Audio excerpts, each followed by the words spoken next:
Hello friends, स्वागत है आप सभी को और स्टडी पॉइंट में। इस वीडियो में हम डिस्कस करते हैं द हिंदी ट्यूटोरियल हिंदी में। उसके अलावा जो भी इंपॉर्टेंट करंट अफेयर होता है हमारे एग्जाम की दृष्टि से, आईएएस एग्जाम की दृष्टि से, उसके बारे में हम इसमें कवर करते हैं। ये वीडियो आपसे रोज सुबह 10 बजे आएगी, डेली आएगी। अगर कोई एक्सट्रीम कंडीशन नहीं बनती है तो रोज लेकर के आऊंगा इसको मैं। टेलीग्राम से जुड़ने के लिए यहाँ पे उस ग्रुप का नाम दिया गया वार स्टडी पॉइंट, और उसका लिंक जो है डिस्क्रिप्शन बॉक्स में मैं डाल दूंगा। आइए देखते हैं आज का पहले इंपॉर्टेंट आर्टिकल। ये क्या है? विश्व रक्तदाता दिवस, वर्ल्ड ब्लड डोनर डे। ये प्रत्येक वर्ष कब मनाया था? तो 14 जून को मनाया जाता है। ये कब से शुरू किया गया था? 2004 से शुरू किया गया था। 2023 के लिए थीम क्या रखेगी इसकी? तो give blood, give plasma, share life, share often. 2023 के लिए मेजबान देश कौन है? तो अल्जीरिया। इसको कौन होस्ट करेगा 2023 में? तो अल्जीरिया होस्ट करेगा। देखिए, बहुत सारे लोग के मन में रक्तदान को लेकर के, ब्लड डोनेशन को लेकर के कई प्रकार की आशंकाएं रहती है, कई प्रकार का भ्रम रहता है। उनको लगता है कि ब्लड देने से मैं कमजोर हो जाऊंगा, या कोई इशू हो जाएगा, या कोई और बात हो जाएगी, या मुझे बीमारी हो जाएगी। इस तरीके की बहुत सारी प्रॉब्लम उनके मन में चलती रहती है, लेकिन ये उस हद तक सही नहीं है। ब्लड डोनेट करने से आपके बहुत सारे फायदे होते हैं। जब भी आप उस एबल हो, जिसमें जो भी लोग आप में से उस एबल हो, तो उनको ब्लड डोनेट करना ही करना चाहिए। ब्लड डोनेशन के बहुत सारे फायदे हैं। देखते हैं, जैसे तनाव को कम करता है ब्लड डोनेशन, आपको इमोशनली एक बेहतर इंसान बनाने में मदद करता है, नकारात्मक भावनाओं से छुटकारा पाने में मदद करे, अपनेपन की भावना पैदा करे और अलगाव को कम करे, कैंसर जैसे घातक बीमारी के रिस्क को कम कर सकता है। अब देखिए, यहाँ पे होता ही है कि अगर आप किसी की सहायता करते हैं, किसी की हेल्प करते हैं, और ये सोचिए ना, अगर आप ब्लड डोनेट करके आ रहे हैं, हो सकता है किसी की जान बच जाए उससे। आप खुद सोच करके देखिए, इतना बड़ा काम कर रहे हैं, आप किसी की जान बचा रहे हैं, फिर उस लेवल पे जाकर के आपको किस लेवल की खुशी मिलेगी। अगर आपके ब्लड की वजह से किसी की जान बच जा रही है तो कितनी बड़ी बात है। देखिए, जो विदेश है, विकसित देश है, वहां पे क्या होता है कि जब भी आप ब्लड डोनेट करके आते हैं तो आपका मोबाइल नंबर और बाकी चीजें रजिस्टर कर ली जाते हैं, और जब वो किसी के काम आता है, उसको किसी को चढ़ाया जाता है, तो आपके मोबाइल नंबर पर मैसेज भेजा जाता है कि आपका ब्लड इस आदमी के काम आ गया है। तो इससे आपको तसल्ली रहती है कि हाँ, चलो किसी के तो काम आया। और फिर ब्लड डोनेशन से किसी की जान बच जाना, ये तो बहुत ही बड़ी बात है यार, समझ रहे हैं आप। तो ये ब्लड डोनेशन, अगर आप में से कोई भी उस एबल हो तो रक्तदान करना चाहिए। उसके लेकर के अपने मन में गलत भावनाएं ना रखें कि क्या होगा क्या नहीं होगा, कमजोर हो जाऊंगा, ये होगा वो होगा। ये बहुत अच्छी बात है। अगर आप में से कोई भी उस एबल हो तो रक्तदान करें, ये जरूर करें। नेक्स्ट आर्टिकल है पीएलआई स्कीम के बारे में। पीएलआई का मतलब क्या? तो प्रोडक्शन लिंक्ड इंसेंटिव। इसका क्या मतलब होता है? यानी उत्पादन संबद्ध सहायकी, यानी उत्पादन से जुड़ी चीजों में जब सरकार सहायकी प्रदान करे, सब्सिडी दे, आपकी हेल्प करे कि आप उत्पादन को बढ़ाइए, मैन्युफैक्चरिंग इंडस्ट्री को बढ़ाइए, उसके लिए ये स्कीम लाई गई थी। आइए देखते हैं इसके बारे में। इसको कब शुरू किया गया था? तो 2021 में इसकी शुरुआत हुई थी। किस लिए? उच्च आयात प्रतिस्थापन और रोजगार सृजन के साथ घरेलू विनिर्माण क्षमता को बढ़ाने के लिए। किसके लिए? तो उच्च आयात जो हमारी लागत है उसको कम करने के लिए, घरेलू निर्माण क्षमता को बढ़ाने के लिए और रोजगार सृजन के लिए इसको लाया गया था। विभिन्न क्षेत्रों तो पीएलआई योजनाओं के तहत 1.97 लाख करोड़ रुपए अलग रखे गए थे। यानी कितना दिया गया था? 1.97 लाख करोड़ रुपए दिए गए थे। उसके अलावा भी सौर पीवी जो है, सौर ऊर्जा से जुड़ी जो क्षेत्र है, उसके लिए अलग से इसमें आवंटन किया गया था। कितना किया गया था? तो 19,500 करोड़ रुपए। किस बजट में? 2022-23 वाले बजट में इसमें सौर के लिए, सौर ऊर्जा क्षेत्र के लिए वो अलग से दिया गया था 19,500 करोड़ रुपए। प्रारंभ में 3 उद्यमियों को लक्षित किया गया था। किस किस को? तो मोबाइल और संबद्ध घटक निर्माण, विद्युत घटक निर्माण और चिकित्सा उपकरण। यानी जब इसको शुरू किया गया था तो 3 क्षेत्र ऐसे थे जिसकी पहचान की गई थी। 3 क्षेत्रों को टारगेट करके इसकी शुरुआत की गई थी। वो कौन कौन से क्षेत्र थे? मोबाइल और संबद्ध घटक निर्माण, विद्युत घटक निर्माण थे, चिकित्सा उपकरण थे, यानी मेडिकल से जुड़ी चीजें हो गई। उसके अलावा मोबाइल और उस एक्सेसरीज हो गई उसकी। उसके अलावा विद्युत से जुड़ी जो चीजें थे, इन तीनों चीजों को टारगेट करके लाया गया था इसको शुरू में। इसमें प्रोत्साहन 1% से लेकर के 20% तक दिया जाता है। यानी देखिए, यहाँ पे क्या कहा जा रहा है कि जो प्रोत्साहन देगी सरकार, प्रोत्साहन किससे क्या मतलब? ताकि आप इस क्षेत्र में इस चीज को लेकर के अच्छे से चलें, आगे बढ़े, इस क्षेत्र में काम करें। तो कितना देगी? 1% से लेकर के 20% तक अधिकतम। यानी न्यूनतम कितना है? 1%, अधिकतम कितना है? 20%। इतना सहायता देगी आपको सरकार, अगर आप कोई इंडस्ट्री लगाते हैं, मैन्युफैक्चरिंग इंडस्ट्री लगाते हैं तो उसके लिए। उन्नत रसायन सेल बैटरी, कपड़ा उत्पाद और ड्रोन उद्योग जैसे कुछ क्षेत्रों में प्रोत्साहन गणना 5 वर्षों की अवधि में की गई बिक्री, प्रदर्शन एवं स्थानीय मूल्यवर्धन के आधार पर की जाती है। यानी ये कौन कौन से क्षेत्र? उन्नत रसायन सेल बैटरी हो गया, कपड़ा हो गया, उसके अलावा ड्रोन उद्योग। इन सारे क्षेत्रों का जो है, इनकी गणना कितने वर्षों में की जाती है? तो 5 वर्षों की अवधि में की जाती है।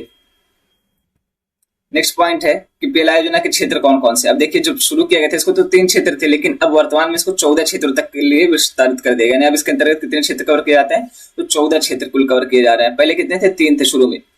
इसमें कौन कौन से क्षेत्र आते हैं? तो ऑटोमोबाइल एवं ऑटो घटकों, इलेक्ट्रॉनिक्स एवं आईटी हार्डवेयर, दूरसंचार, फार्मास्यूटिकल, सौर मॉड्यूल, धातु एवं खनन, कपड़ा एवं परिधान, ड्रोन और उन्नत रसायन सेल बैटरी।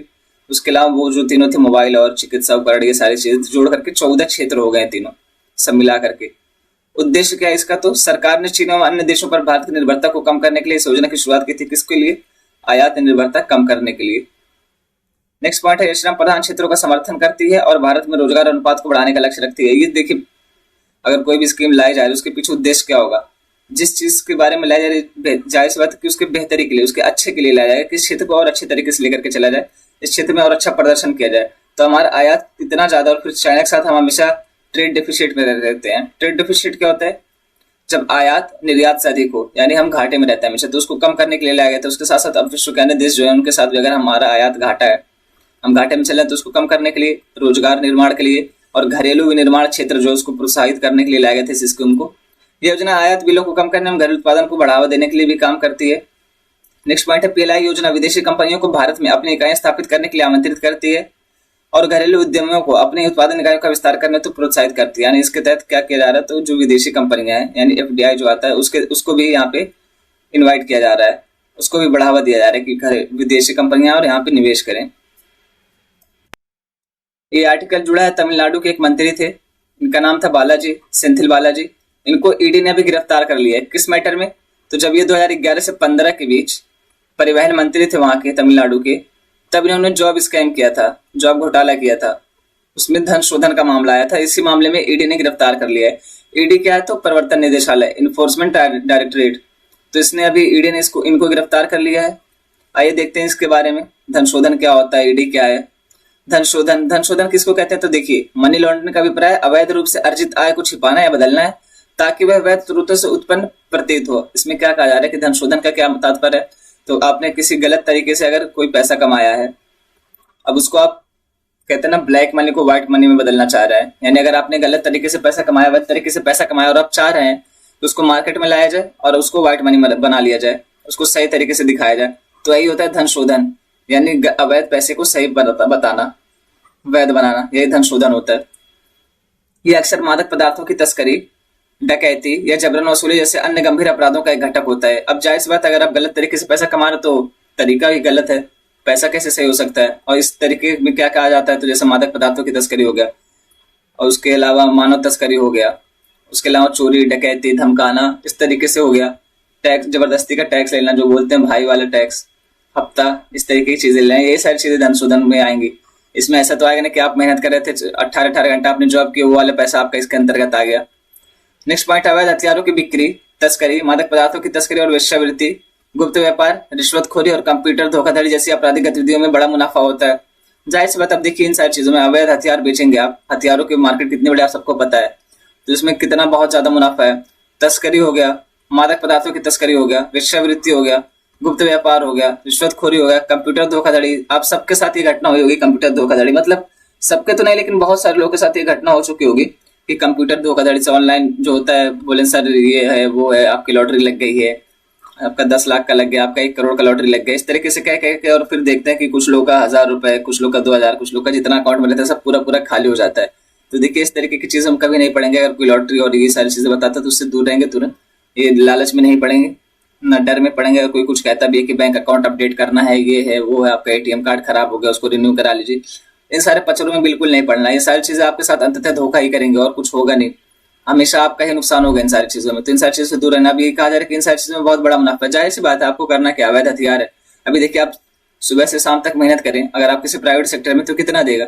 10,000, 15,000, 20,000 इतना देगा। लेकिन अवैध हथियार बेचेंगे आप, एक बंदूक पे, एक असले गोले पे आपको 20-20 हजार मिल जा रहा है, उसमें आपको जो है मुनाफा मिलता है, ये बहुत बड़े लेवल पे होता है। यही कहा जा रहा है यहाँ पे कि इन सारी चीजों में, वेश्यावृत्ति हो गया, तस्करी हो गया, इन सारी चीजों में बहुत बड़े लेवल पे मुनाफा रहता है।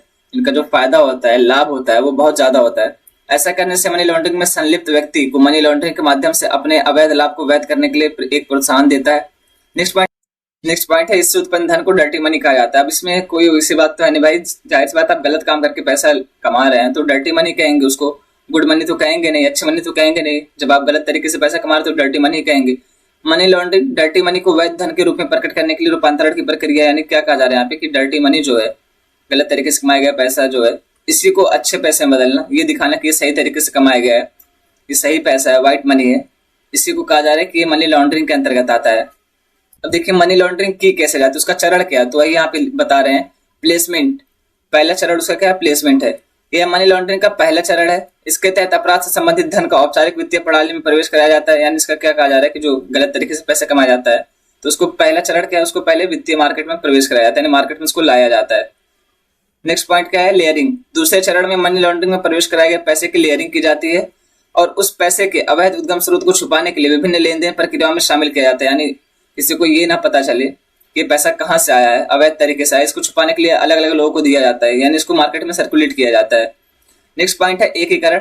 तीसरे और अंतिम चरण में धन को वित्तीय प्रणाली में इस प्रकार से शामिल किया जाता है कि इसके अपराध के साथ मूल जुड़ाव को समाप्त कर धन को अपराधी द्वारा पुनः अवैध तरीके से उपयोग किया जा सके। यानी अब जब देखिए सर्कुलेशन में आ जाएगा, उसके बाद मान लीजिए आपका कोई बिजनेस चल रहा है, आप ये धन शोधन का मामला लेकर के आए हैं, आपको कोई बिजनेस चल रहा है, आपने उसमें लगा दिया, यहाँ से फिर यहाँ गया, ये किसी अन्य के पास गया, फिर उसके पास गया, फिर वहां से घूम कर आप ही के पास आ रहा है। ये सारी प्रक्रिया आपने पहले से फिक्स कर रखी है, लेकिन अब आप दिखाएंगे कि मेरे बिजनेस से आ रहा है, जबकि कहाँ से आया, आया धन शोधन से, लेकिन आप दिखाएंगे कहाँ से कि अब मेरे बिजनेस से आया और इस तरीके से व्हाइट मनी है, यानी यहाँ पे ये धोखाधड़ी किया जा रहा है। ये यहाँ पे तीसरा पॉइंट है। उसके बाद यहाँ से आप इकट्ठा कर लेंगे, उसके बाद आपके पास आ जाएगा वही सारा पैसा जो आप धन शोधन के तरीके से लेकर के आए थे, गलत तरीके से लेकर के आए थे, अब आप उसको व्हाइट मनी बता करके अपने पास रख लेंगे। देखते हैं धन शोधन निवारण अधिनियम PMLA, prevention of money laundering act 2002 के बारे में। ये क्या है, पृष्ठभूमि इसकी देखते हैं। धन शोधन के खतरे से निपटने के लिए भारत की वैश्विक प्रतिबद्धता वियना कन्वेंशन के जवाब में पीएमएलए अधिनियमित किया गया था। इसमें शामिल हैं, इसमें कौन कौन से शामिल हैं पीएमएलए एक्ट के तहत, तो नार्कोटिक्स, ड्रग्स और साइकोट्रोपिक पदार्थों में अवैध तस्करी के खिलाफ संयुक्त राष्ट्र कन्वेंशन 1988, सिद्धांतों का बेसल वक्तव्य 1989, मनी लॉन्ड्रिंग पर वित्तीय कार्रवाई टास्क फोर्स की 40 सिफारिशें 1990, वर्ष 1990 में संयुक्त राष्ट्र महासभा द्वारा अपनाई गई राजनीतिक घोषणा और वैश्विक कार्रवाई कार्यक्रम। अब देखिए ये सब क्या, ये इंटरनेशनल लेवल पर किए गए काम है जो मनी लॉन्ड्रिंग से जुड़े थे, जिसके तहत ये अधिनियम बनाया गया हमारे यहाँ पीएमएलए 2002 ये अधिनियम बनाया गया। तो इसमें इन सारी चीजों को शामिल करते हुए बनाए गए सारे नॉर्म्स हैं, सारे समझौते हैं, ये सारे निर्देश हैं जो वैश्विक स्तर पर इनको लेकर के चला जाता है, तो उसी को ध्यान में रख करके ये नियम बनाया गया था। नेक्स्ट पॉइंट है, आपराधिक कानून है जो धन शोधन या मनी लॉन्ड्रिंग को रोकने और मनी लॉन्ड्रिंग से संबंधित मामलों से प्राप्त या इसमें शामिल संपत्ति की जब्ती का प्रावधान करने के लिए बनाया गया था। यानी नियम किस लिए बनाया गया था, तो जो भी मनी लॉन्ड्रिंग में शामिल है यानी धन शोधन में शामिल है, उनकी संपत्ति को जब्त करने के लिए, उनको गिरफ्तार करने के लिए, उनके ऊपर कार्रवाई करने के लिए इसलिए बनाया गया था। अब जाहिर सी बात है, कोई भी अधिनियम आ रहा है किसी चीज की रोक के लिए, अब यहाँ पे कहा जा रहा है प्रिवेंशन यानी रोकथाम, यहाँ पे लिखा भी है कि निवारण, तो किस लिए आएगा, जो इसमें संलिप्त हैं, जो इस चीज कर उनको रोकने के लिए ही आएगा, उनको सबक सिखाने के लिए आएगा, तो वही यहाँ पे बताया जा रहा है। नेक्स्ट पॉइंट है, ये मनी लॉन्ड्रिंग से निपटने के लिए भारत द्वारा स्थापित कानूनी ढांचे का मूल, यानी अगर जो मनी लॉन्ड्रिंग होती है हमारे यहाँ, उससे निपटने के लिए जो मूल है, बेसिक है, यानी सबसे बड़ा आधार कौन सा, तो यही पीएमएलए एक्ट है 2002 वाला, यही है हमारे यहाँ बेसिक। नेक्स्ट पॉइंट है, इस अधिनियम के प्रावधान सभी वित्तीय संस्थानों, बैंकों, आरबीआई सहित म्यूचुअल फंड, बीमा कंपनियों और उनके वित्तीय मध्यस्थों पर लागू था। अब यहाँ पे एक इंपॉर्टेंट पॉइंट ये है कि देखिए स्टेटमेंट देकर के आपसे पूछ लेगा कि सभी बैंकों पे लागू थे परंतु आरबीआई पे नहीं, जबकि इसमें कहा क्या गया कि आरबीआई पर भी लागू होगा ये नियम, आरबीआई को भी इससे बाहर नहीं रखा गया। उसके अलावा जो भी म्यूचुअल फंड कंपनियां हैं, बीमा कंपनियां हैं, सब पे, जितने भी वित्तीय संस्थान हैं भारत में, उन सब पे लागू होगा। देखिए एलआईसी हो गया, इसके अलावा आरबीआई हो गया, स्टेट बैंक ऑफ इंडिया होगा, इस तरीके से जो भी है, उसके अलावा जो एजेंट है उन सब पे लागू होगा पीएमएलए एक्ट 2002 वाला। तो इस तरीके से आपको ये ध्यान रखना है कि आरबीआई पर भी लागू होता हो सकता है स्टेटमेंट में देकर पूछा और आपको लगा यार आरबीआई तो केंद्रीय बैंक, उस पर कैसे लागू कर सकते हैं, वो क्यों करेगा ये सारी चीजें, तो सब पे लागू होगा जितने वित्तीय संस्थान है अपने भारत में। नेक्स्ट पॉइंट है पीएमएलए में हाल के संशोधन, यानी अभी इसमें हाल ही में क्या क्या संशोधन हुए, तो देखते हैं। पहला पॉइंट, अपराध से अर्जित आय की स्थिति के बारे में स्पष्टीकरण, यानी जो आपराधिक तरीके से आय अर्जित की जाती है उसके बारे में इसमें और स्पष्ट कहा गया है कि कैसे कैसे क्या किसको आपराधिक स्थिति माना जाएगा। अपराध से अर्जित आय में न केवल अनुसूचित अपराध से प्राप्त संपत्ति शामिल है, बल्कि किसी भी आपराधिक गतिविधि से संबंधित या अनुसूचित अपराध के समान किसी भी आपराधिक गतिविधि में शामिल होकर प्राप्त की गई कोई अन्य संपत्ति भी शामिल है। यहाँ पे क्या कहा जा रहा है कि अगर किसी भी अपराध में आप किसी भी गलत तरीके से शामिल हैं, जैसे किसी को धमकाना हो गया, किसी को मारना पीटना हो गया, किसी के साथ बदतमीजी हो गई, इस तरीके से अगर आप कोई भी पैसा कमा रहे हैं तो आपको मनी लॉन्ड्रिंग के तहत ही आएगा। यानी किसी भी तरीके से अगर आप कोई गलत कर रहे हैं, कानून का उल्लंघन करते हो, आप किसी पैसे का कमा रहे हैं तो इसके मनी लॉन्ड्रिंग के तहत ही आएगा, धन शोधन के तहत ही आएगा। नेक्स्ट पॉइंट है मनी लॉन्ड्रिंग की परिभाषा में परिवर्तन। अब इसके पहले क्या था, जो संशोधन हुआ है उसके पहले क्या था कि मनी लॉन्ड्रिंग जो था वो अपने आप में एक अपराध नहीं था, उसको कहा गया था कि अन्य अपराधों के तहत इसको एक अपराध माना गया था, यानी अन्य अपराधों के ऊपर निर्भर था, अन्य अपराधों के साथ इसकी व्याख्या की जाती थी। ये अपने आप में कोई अपराध नहीं था, इसके विशिष्ट प्रक्रिया नहीं थी, इसकी विशिष्ट परिभाषा नहीं थी, इसको अलग से मान्यता नहीं मिली थी, बल्कि कई सारे अपराधों को मिला करके इसको लागू किया जाता था। लेकिन अब क्या किया गया है, तो अब इसको अपने आप में ही एक विशेष अपराध मान लिया गया, यानी अब मनी लॉन्ड्रिंग ही एक अपराध है। अब इसके लिए कोई किसी अन्य अपराध पर निर्भर रहने की जरूरत नहीं है। अगर मनी लॉन्ड्रिंग आप कर रहे हैं तो वही सजा देने के लिए काफी है, वही अपने आप में एक विशेष अपराध बन गया है। अब इस एक्ट की धारा 3 क्या कहती है कि किस व्यक्ति पर लगाया जाएगा ये आरोप, किस व्यक्ति पर पीएमएलए एक्ट 2003 लगेगा, सॉरी 2002 लगेगा।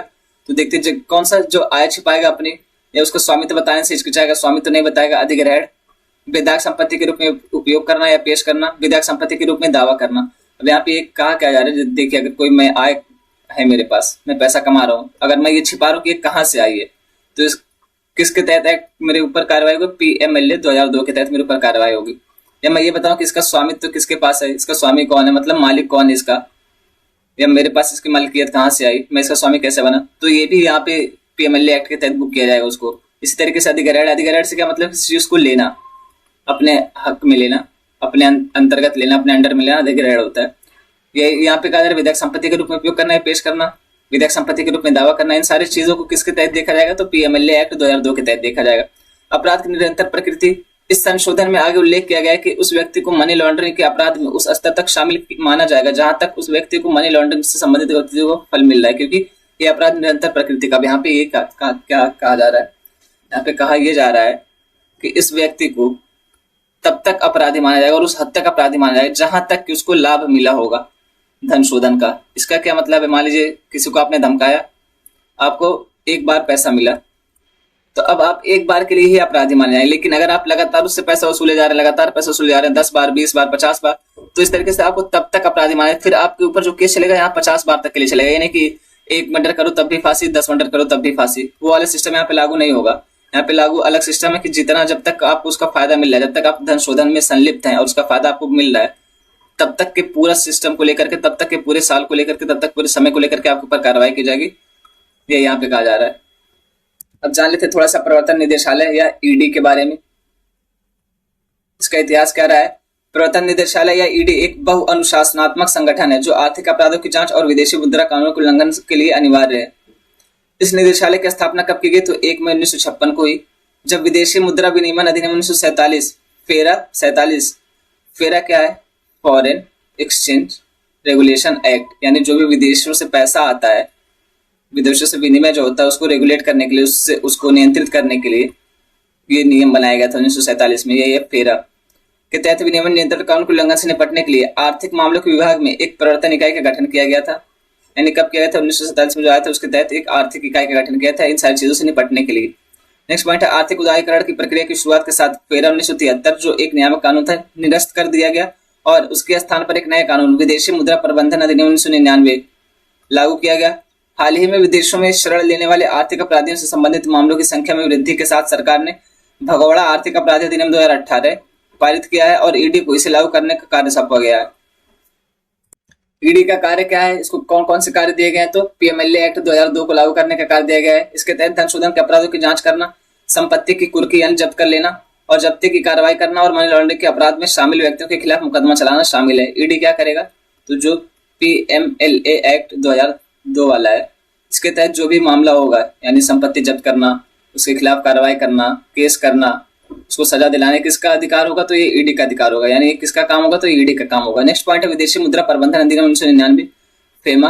ये कब आया था एक्ट, देखिए कभी कभी एक्ट मैच कराने के लिए भी दे देता कि कौन सा एक्ट किस वर्ष में आया था, तो उसको भी याद रखेंगे आप। इसके तहत फेमा के उल्लंघन के दोषियों की जांच की जाती है और दोषियों पर जुर्माना लगाया जा सकता है। अब इसका क्या मतलब, विदेशी मुद्रा प्रबंधन अधिनियम। अब देखिए जो भी विदेशों से मुद्रा आती है, पैसा आता है, उससे जुड़ा जो मामला है वो कौन देखेगा, ईडी देखेगा, यानी वो सही तरीके से आ रहा है कि नहीं आ रहा है, या अगर आ रहा है तो किस गतिविधि के लिए आ रहा है, किस चीज के लिए आ रहा है। ऐसा तो नहीं कि हमारे भारत में दंगा कराने के लिए आ रहा है। मान लीजिए कोई बाहर से बैठा हो पैसा दे रहा हो कि आप लोग वहां पे आंदोलन करिए, आप लोग हड़ताल करिए, उसके अलावा आप लोग जाके वहां पे हिंसा फैला दीजिएगा, आप सरकार को तंग करिएगा या भारत में अशांति फैलाएगा, इसलिए तो पैसा नहीं आ रहा है। इन सारी चीजों को देखने के लिए विदेशी मुद्रा प्रबंधन अधिनियम 1999 आया था। नेक्स्ट पॉइंट है भगोड़े आर्थिक अपराध अधिनियम 2018। इस अधिनियम का उद्देश्य ऐसे भगोड़े आर्थिक अपराधियों की संपत्ति पर कब्जा करना जो भारतीय न्यायालयों के अधिकार क्षेत्र से बाहर रहकर कानून की प्रक्रिया से बचने के उपाय खोजते हैं। ऐसी संपत्ति को केंद्र सरकार को सौंपा जाता है। यहाँ पे क्या है, जैसे मेहुल चौकसी हो गए, नीरव मोदी, विजय माल्या, इन सारे लोग जो है जो भाग गए हैं देश छोड़ करके पैसा लेकर के हमारा, उन्हीं के बारे में यहाँ पे कहा जा रहा है कि उससे जुड़े जो भी मामले इसको कौन देखेगा, ईडी देखेगा। नेक्स्ट पॉइंट है COFEPOSA के तहत प्रयोजक एजेंसी फेमा के उल्लंघन के संबंध में विदेशी मुद्रा और संरक्षण गतिविधियों की रोकथाम अधिनियम 1974, इसका पूरा नाम क्या है? COFEPOSA के इसका पूरा नाम क्या है? तो विदेशी मुद्रा और संरक्षण गतिविधियों की रोकथाम अधिनियम 1974 के तहत निवारक निरोध के प्रयोजक मामले देखना, यानी इसके तहत भी कौन देखेगा? तो ईडी देखेगा इसके मामले। यहीं तक रखते हैं आज का डिस्कशन। Thank you.